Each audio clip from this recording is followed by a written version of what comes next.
Hi, I'm Ian. I'm 55 years old and have early onset Parkinson's disease. I was formally diagnosed in 2011 at the age of 50, but I was experiencing symptoms as far back as 1995. I was originally misdiagnosed with benign essential tremor and spent the following 16 years trying to find out what was really wrong with me. My Parkinson's really progressed over the last 5 years to the point where I was having difficulty feeding myself because of my tremor. I don't currently take any prescription medication for Parkinson's disease because either the drugs have no positive effect or the side effects of the drugs are actually worse than the symptoms that they're supposed to be treating. On the 19th of April 2016, I had bilateral subthalamic nucleus deep brain stimulation. This procedure involves the placement of 2 leads, each with a number of electrical contacts at the business end, deep within the brain in an area known as the subthalamic nucleus.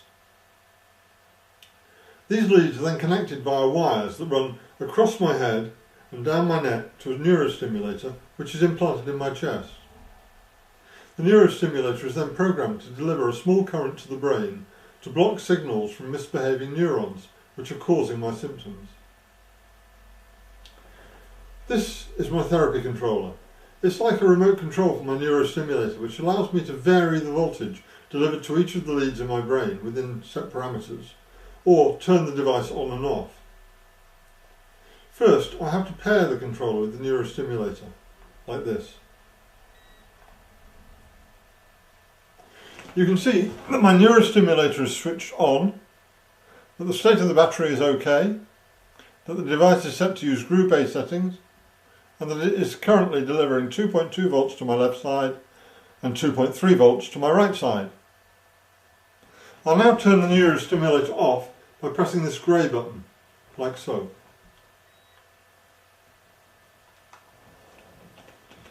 You can see from the flashing top line of the display that my neurostimulator is now switched off. It takes a minute or two for my tremor to return in full force.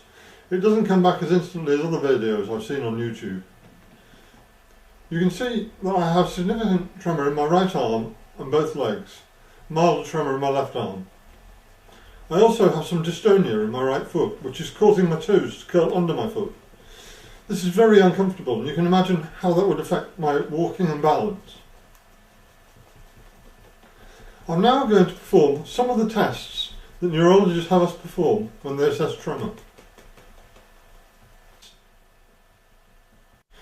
Firstly, I'll provide a sample of my handwriting. You can see that my writing is small and gets smaller and less legible as I proceed. Formation of letters is definitely impacted.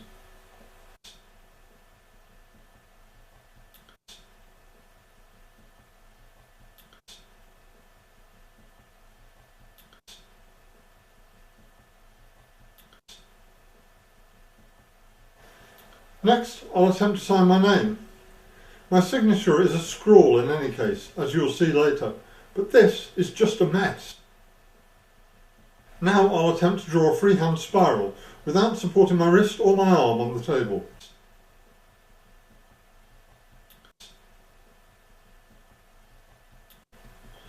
And there we have something which is barely recognisable as a spiral. I'm going to demonstrate the severity of my tremor by trying to draw a freehand straight line alongside a ruled line. Again, without supporting my wrist or arm in any way. And you can see the wild scribble that results. These tests are a good means of assessing tremor, but let me give you a few examples of everyday life that is impacted by tremor. Imagine having a shave, and I always have a wet shave. Very tricky. I used to think I'd done well if I only cut myself a couple of times. How about preparing vegetables for cooking using a sharp knife? I used to be an absolute liability in the kitchen.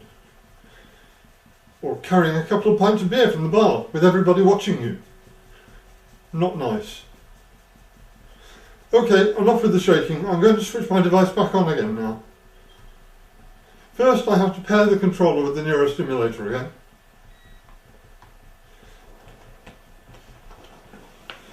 And you can see the flashing display shows that my DBS is switched off. I'll switch it on by pressing the grey button again.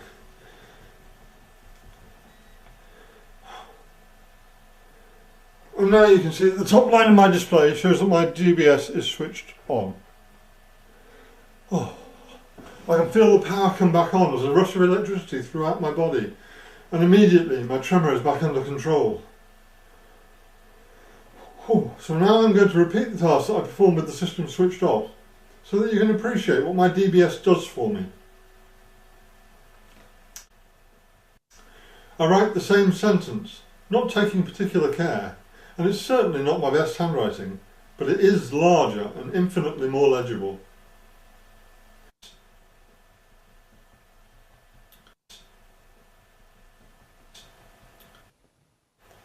My signature looks like my signature should look. As I said earlier, still a scrawl, but a recognisable scrawl to me. Now the freehand spiral, and you can see how much more in control I am.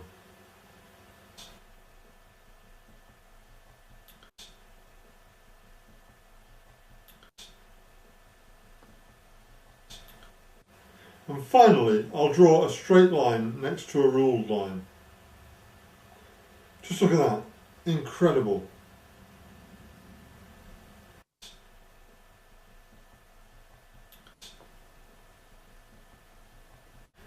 It's not perfect and it's not a cure. I still have Parkinson's disease. It still progresses relentlessly. My tremor is mainly under control but can still break through at times. I have other symptoms that DBS doesn't improve, and some symptoms that DBS has made worse. But, on the whole, it has given a quality of life to me that I simply didn't have prior to my operation. Thanks for watching. I hope you found my video interesting and informative. If you did, then I'd very much appreciate it if you would click on the like button beneath the video window, and click below to subscribe to my YouTube channel for more videos like this.